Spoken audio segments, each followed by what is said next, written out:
Ibrahim Traoré, au cœur du renouveau du Burkina Faso, se trouve à la croisée des chemins. Dans un pays dévasté par des années de violence, il incarne l'espoir d'une transformation profonde. Mais alors que les bases de sécurité se rétablissent, une question fondamentale persiste. Ce sursaut populaire pourra-t-il réellement tenir?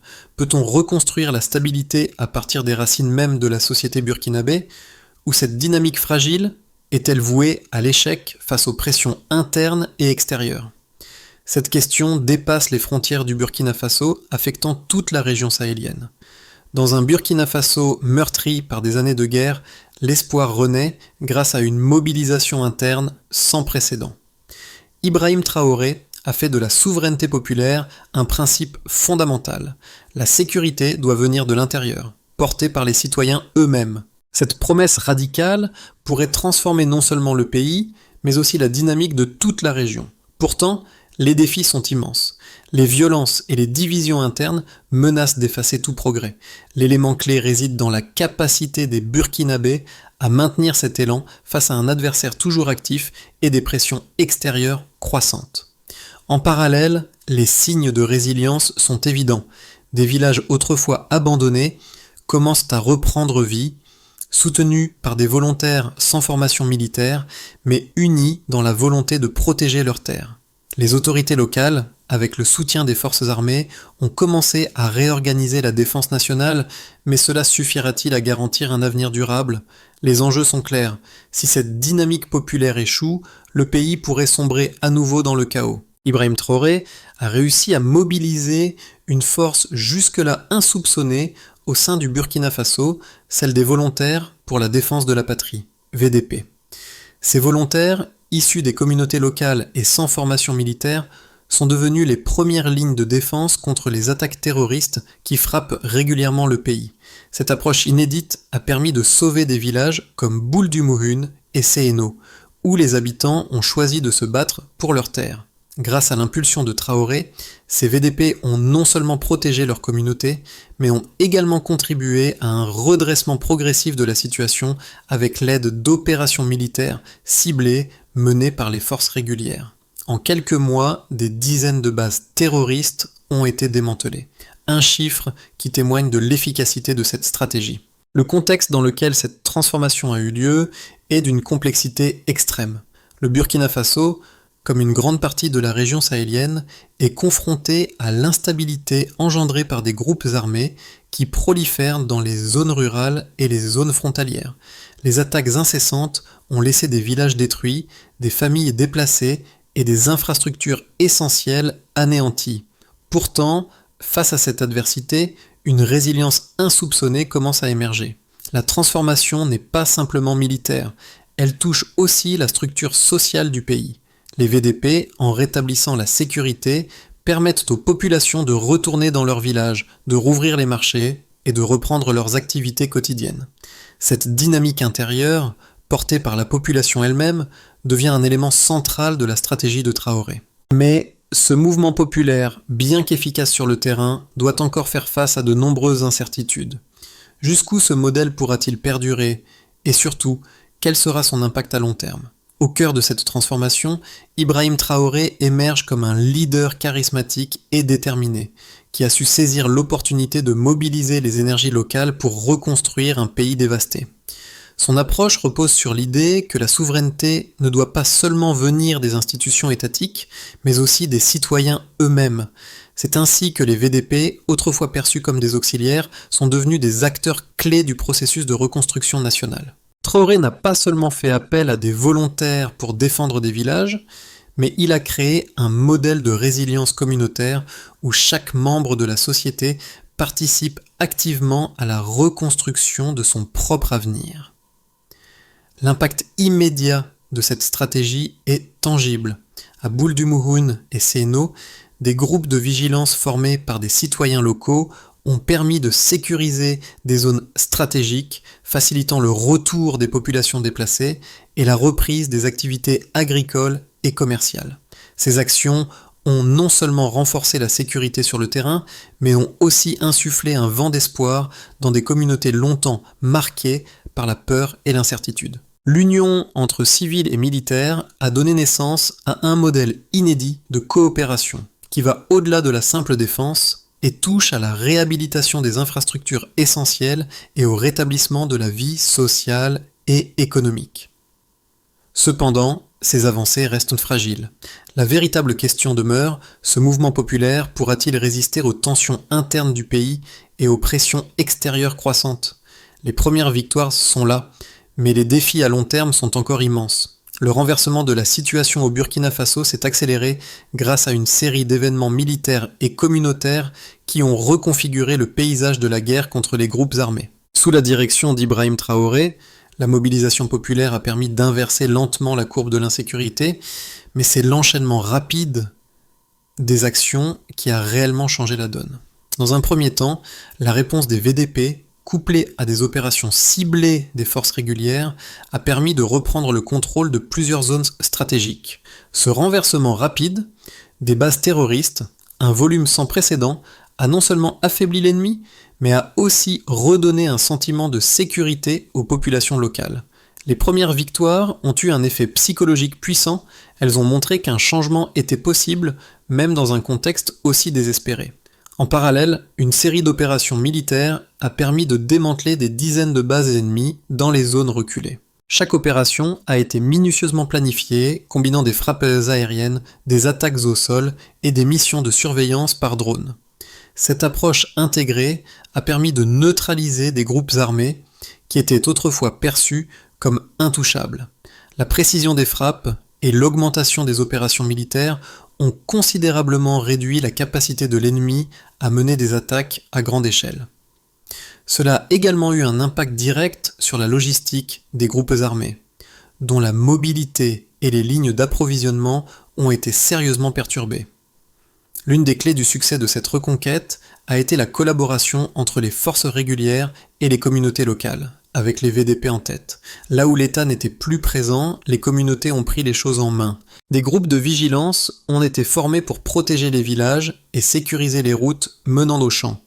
À Boul-du-Mouhoun, les habitants ont pu retourner dans leurs maisons et recommencer à cultiver leurs terres. À Séno, une ancienne base abandonnée a été réhabilitée pour servir de point d'appui pour les forces de défense et les familles sont revenues peu à peu, redonnant vie au village. Ce processus de rétablissement n'a pas été linéaire, mais chaque victoire locale, bien que modeste, a renforcé l'idée qu'une reconquête durable était possible. Cependant, ces succès ont aussi mis en lumière les défis énormes auxquels le Burkina Faso doit faire face. Si les bases ennemies ont été démantelées et les territoires repris, les fractures internes du pays n'ont pas disparu. Les divisions politiques et sociales restent profondes, et la pression extérieure, notamment des pays voisins et des organisations internationales, ne cesse de croître. Le modèle de souveraineté intérieure promu par Ibrahim Traoré est donc confronté à une réalité complexe. Les progrès militaires et communautaires doivent être consolidés par des réformes politiques et institutionnelles profondes. La stabilité nationale dépendra de la capacité des autorités à maintenir l'élan populaire tout en intégrant les différentes forces sociales et politiques dans un processus de reconstruction unifié. Les premières étapes de cette transformation ont montré que la dynamique populaire peut être un levier puissant, mais la véritable question reste ouverte. Cette dynamique peut-elle être institutionnalisée et pérennisée ? La trajectoire du Burkina Faso dépendra de la capacité du pays à passer de la défense locale à une gestion nationale de la sécurité et à une réconciliation politique durable. Les preuves tangibles de l'efficacité de la stratégie de Ibrahim Traoré sont multiples et mesurables. La première et la plus marquante réside dans le nombre de bases terroristes démantelées. En quelques mois, des dizaines de camps ennemis ont été détruits. Un chiffre impressionnant qui démontre non seulement la coordination des forces armées et des volontaires, mais aussi la capacité à mener des opérations militaires de grande envergure. Ces succès opérationnels ont été rendus possibles grâce à une meilleure collecte de renseignements, à l'utilisation accrue des drones et à des frappes aériennes ciblées. Selon les dernières estimations, plus de 100 bases terroristes ont été neutralisées, un chiffre qui témoigne de l'intensité des efforts déployés et de l'efficacité de la stratégie en cours.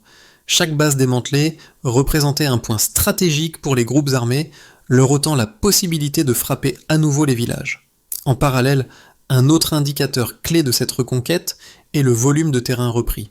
Environ 700 km de routes auparavant coupées par les groupes armés ont été rouverts, facilitant ainsi le retour des populations et le redémarrage des activités économiques locales. Cela représente une avancée significative, car ces routes permettent non seulement aux civils de circuler en sécurité, mais elles sont aussi essentielles pour le ravitaillement et la réhabilitation des infrastructures de base. Dans les zones récemment libérées, les marchés ont rouvert et les commerçants ont commencé à reprendre leurs activités. Cette revitalisation des zones économiques, bien que fragile, est un signe positif montrant que la stabilité peut être progressivement restaurée.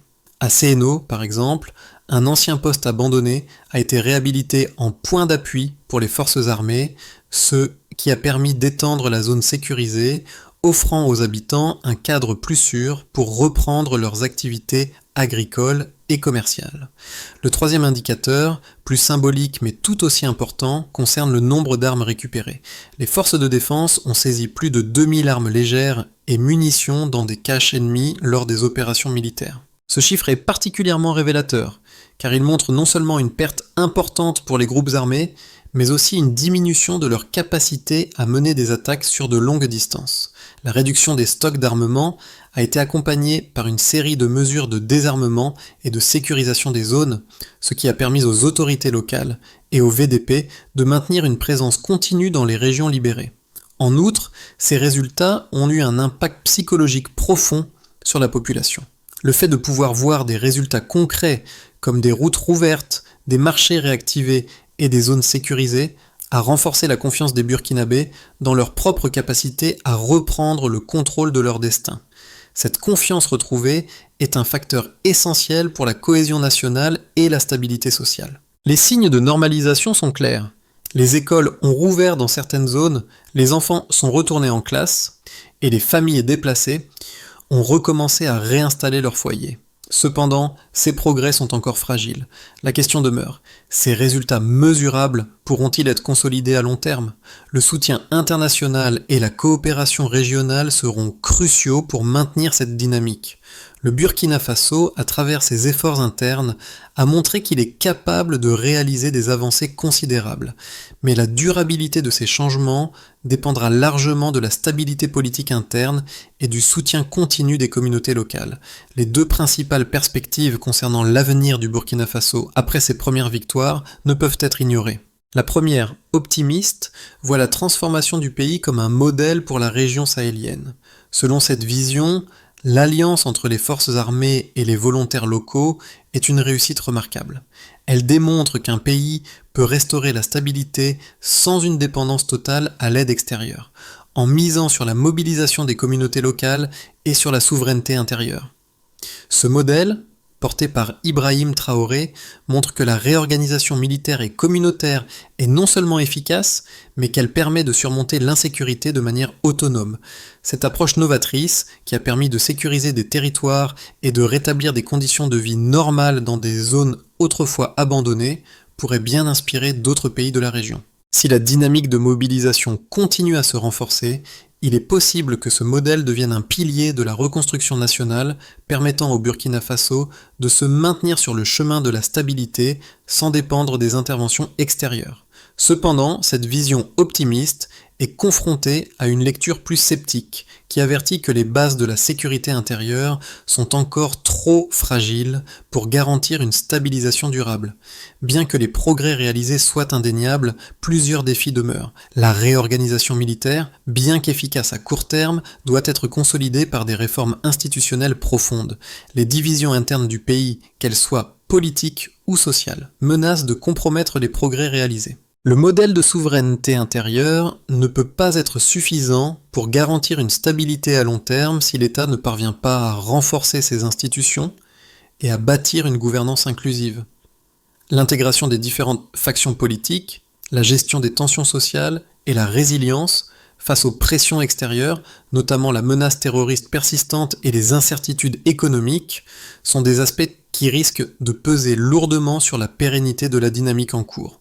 Les groupes armés, bien que décimés en grande partie, n'ont pas disparu et restent capables de mener des attaques ponctuelles qui fragiliseraient la stabilité retrouvée.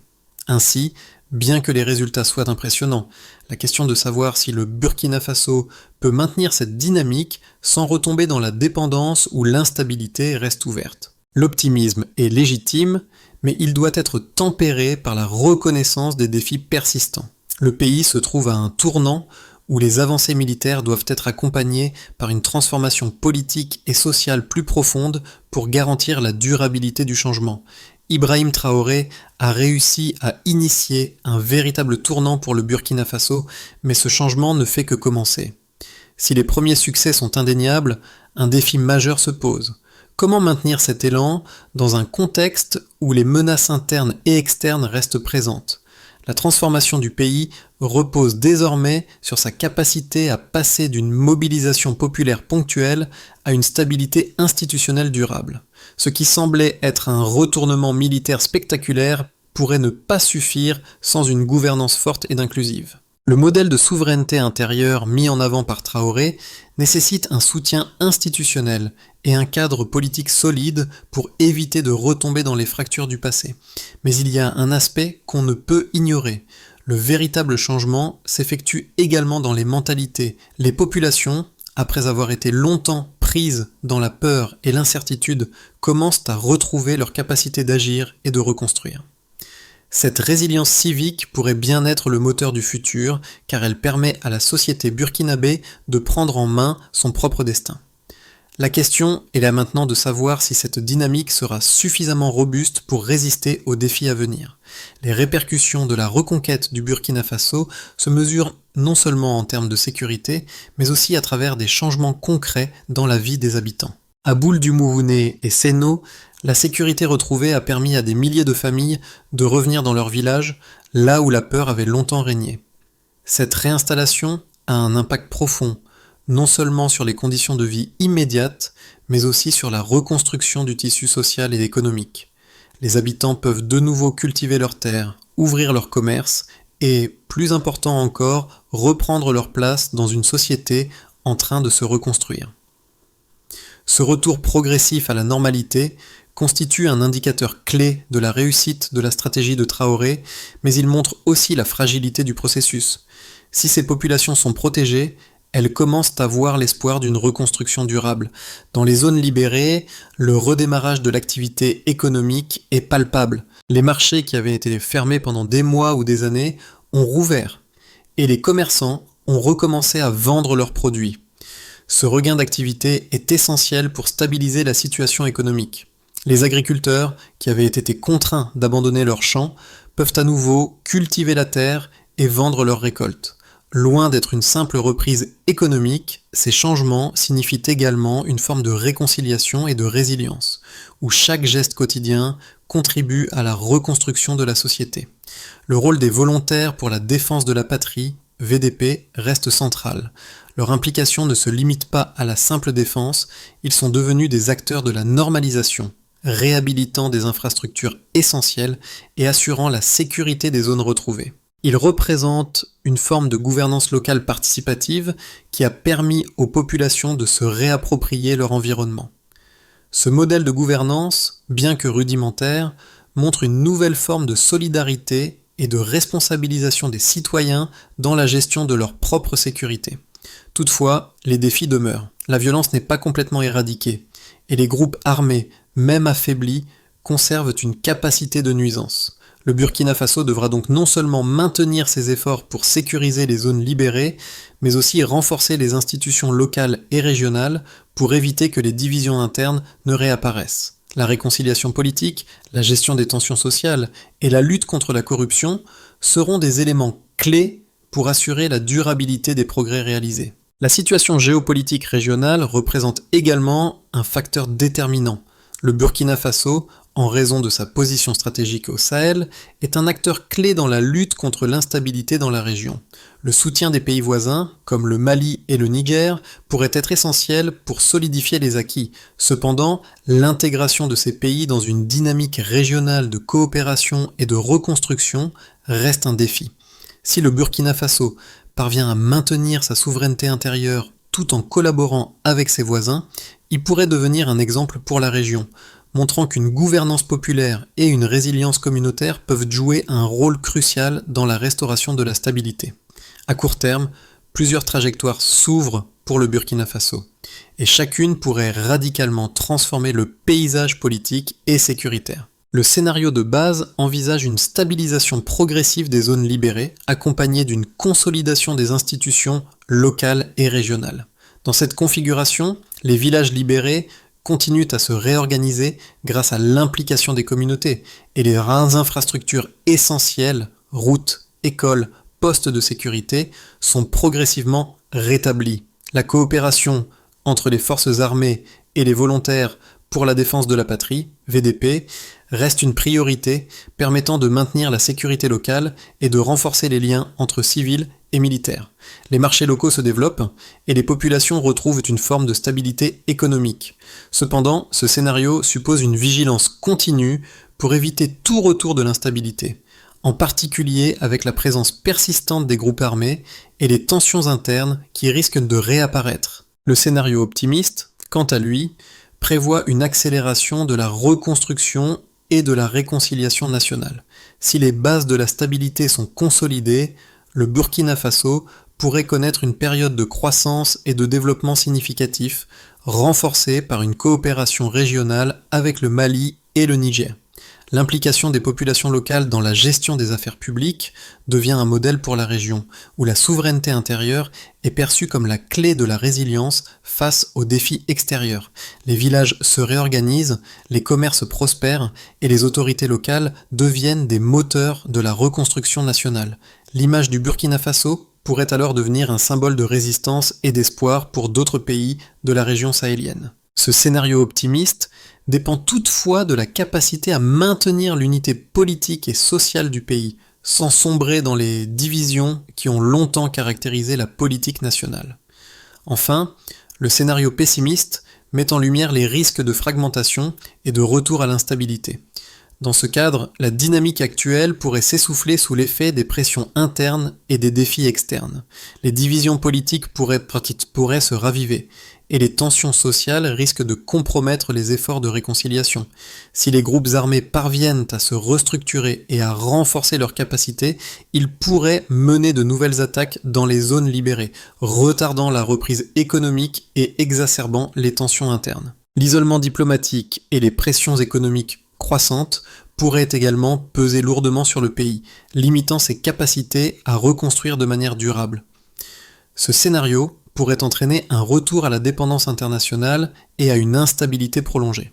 Le véritable défi réside dans la capacité du Burkina Faso à naviguer entre ces trois scénarios en renforçant ses institutions, en garantissant la cohésion sociale et en mettant en place une gouvernance inclusive.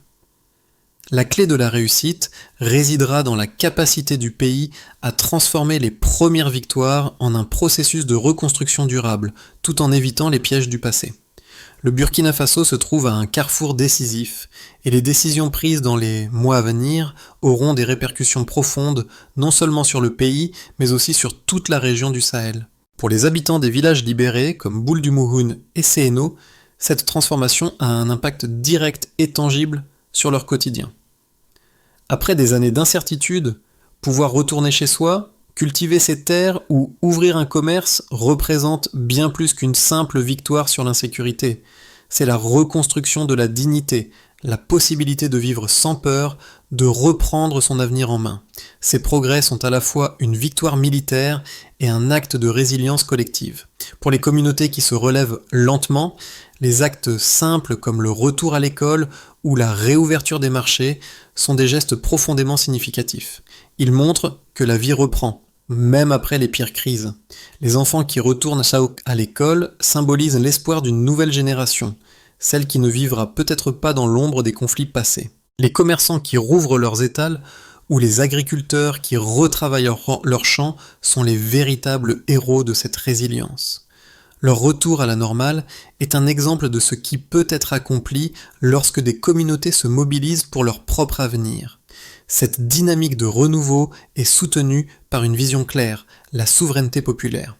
L'implication des citoyens dans la défense de leurs terres, dans la gestion de leur sécurité et dans la reconstruction de leur communauté est au cœur de cette nouvelle dynamique. Cependant, le véritable défi sera de maintenir cette énergie, cette volonté collective face aux défis persistants. Le soutien à cette transformation doit être vu comme un investissement non seulement pour le Burkina Faso, mais aussi pour toute la région sahélienne, car la stabilité de ce pays pourrait bien être la clé de la sécurité et de la prospérité de toute la zone. Pour garantir la durabilité des progrès réalisés, il est crucial de suivre un plan structuré et réfléchi qui repose sur 3 piliers principaux. La consolidation de la gouvernance locale, la réhabilitation des infrastructures essentielles et le soutien à la relance économique. Ces éléments doivent être intégrés dans un cadre stratégique global qui assure la transition du modèle de défense populaire à une gouvernance centralisée et institutionnalisée. Voici les étapes clés de cette lignée de solutions. 1. Renforcement de la gouvernance locale. Il est impératif que les autorités locales, déjà réinvesties dans certaines zones, acquièrent davantage de pouvoir décisionnel. Ce renforcement de la gouvernance décentralisée permettra une gestion plus réactive et plus proche des besoins immédiats des populations. Le processus inclut la formation des dirigeants locaux, l'extension de leur capacité à gérer la sécurité des routes et des villages, ainsi que la mise en place de mécanismes de coordination efficaces avec les forces nationales. 2. Réhabilitation des infrastructures essentielles. Routes, écoles, postes de sécurité et installations sanitaires doivent être rapidement réhabilitées pour soutenir la vie quotidienne. Cela permettra non seulement de restaurer les services de base, mais aussi de renforcer la confiance des populations dans la capacité de l'État à offrir une sécurité durable. La priorité doit être donnée aux axes secondaires et aux infrastructures qui permettent aux communautés de se reconnecter et de rétablir des liens économiques. 3. Relance économique locale. Le retour à une activité économique stable est essentiel pour garantir la pérennité des progrès. Il faut soutenir les petites entreprises locales, encourager les investissements dans l'agriculture et les marchés, et faciliter l'accès au crédit pour les jeunes entrepreneurs. Le soutien aux initiatives de microéconomie, combiné à une politique de sécurité durable, donnera aux communautés les moyens de se relever durablement. Ces solutions doivent être mises en œuvre avec la participation active des communautés locales, des forces de défense et des autorités nationales. La collaboration entre tous les acteurs sera essentielle pour garantir que la stabilité ne soit pas simplement un phénomène temporaire, mais un changement profond et durable. Alors que le Burkina Faso commence à se redresser lentement après des années de chaos, il est crucial de rappeler ce qui a véritablement permis ce renouveau, l'engagement des citoyens eux-mêmes.